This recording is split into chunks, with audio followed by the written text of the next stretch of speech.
tuning in to Brathouse Sports. I am your host, Emily Cheddar Dog DeLeon.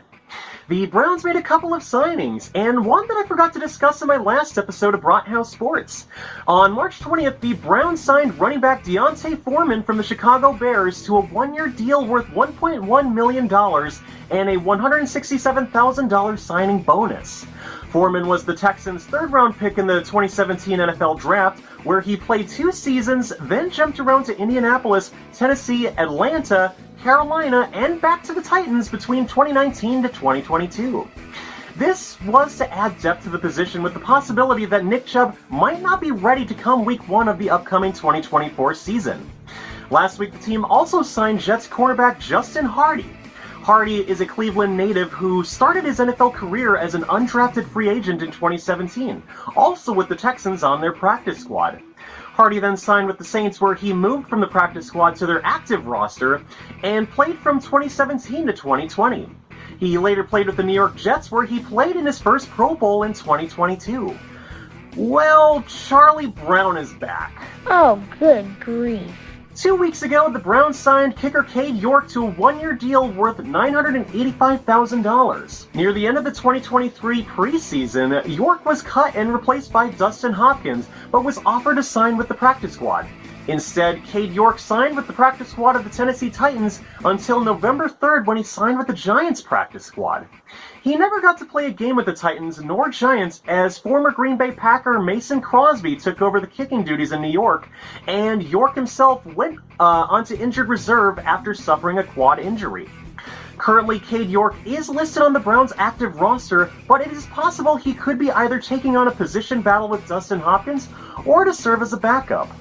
Hopefully, this second chance in Cleveland could help Cade York on becoming a better place kicker, with the experience he could gain from Dustin Hopkins. We don't want to see the same old Charlie Brown, and I really do hope that we see some improvement from here.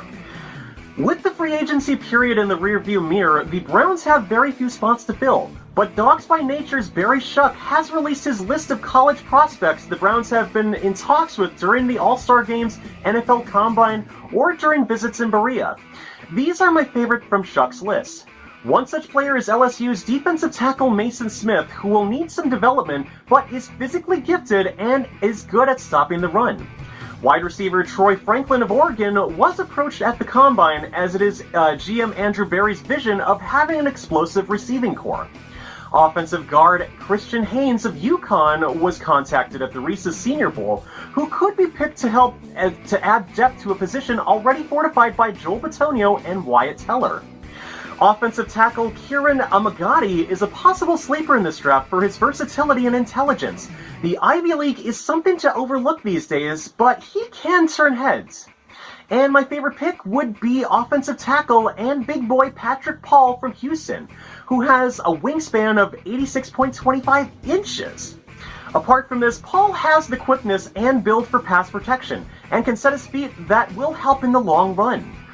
So there's going to be a change of pace in this year's kickoffs. On March 26th, the NFL's competition committee made a rule change to the kickoff, in that it was something that was actually introduced in 2020 by the XFL. That being the hybrid kickoff in a 29-3 vote. What this means is the majority of players will be downfield as opposed to running down the field to reduce high-speed collisions. The kicker will still kick from the 35-yard line, but the remaining 10 players will line up at the receiving team's 40-yard line. The return team will be between the 30 to 35-yard line in what's called the setup zone. The thing that will be awkward is that only the kicker and returner can move the ball before the ball is either caught or hits the ground, while the remaining players will be standing while the ball is in the air. Despite this, there is advantages to this in that the kicking team will be able to see the ball touch the ground or the returner. Teams will have to declare their intent to use an onside formation.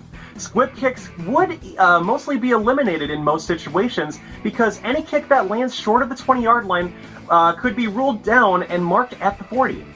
So how do I feel about this? I'm mixed, because I support the intent to eliminate injuries, but I guess my concerns could be mitigated the more, and I, as well as others, would eventually get used to this system. I think, if anything, this is going to be very interesting. If there's anything we can agree on, is that Deshaun Watson needs to return to form if they want to make a deep playoff run in 2024. The perception right now is that Watson looks like a quarterback that has been getting paid to sit around. It doesn't help with the 11-game suspension he had in 2022 and the injuries he received last season, but he has given us some good news. During the opening of a cheesecake restaurant that Watson is an investor in, he says his shoulder is great and that he will be ready to play in Week 1. In Week 10 last year against the Baltimore Ravens, Deshaun Watson suffered a displaced fracture to the glenoid in his right shoulder during the first half, but finished the game with a 33-31 win. However, the Browns announced 3 days later that he would undergo season-ending surgery to repair the bone. With the Browns bringing in a new offensive coaches, the scheme will look different and will be important for Watson to get as many reps as possible and to prove his worth. Overall, Deshaun Watson has the potential to return to his 2020 Pro Bowl form, but he will need to work his ass off to shut up the people calling him lazy and saying that he's a waste of money. And before we go, we're going to talk about the rumors of a new Browns logo and the return to white face masks. When the Browns made the right move and ditched their awful 2015 to 2019 uniforms, they were mostly praised by fans. But one thing that people complained about was that they kept the brown face masks. In 2023, they teased the return to white face masks in home games against the Ravens and the Pittsburgh Steelers, and it was praised. Now there's multiple sources that suggest that the Cleveland Browns should be making this return before the NFL draft on April 17th.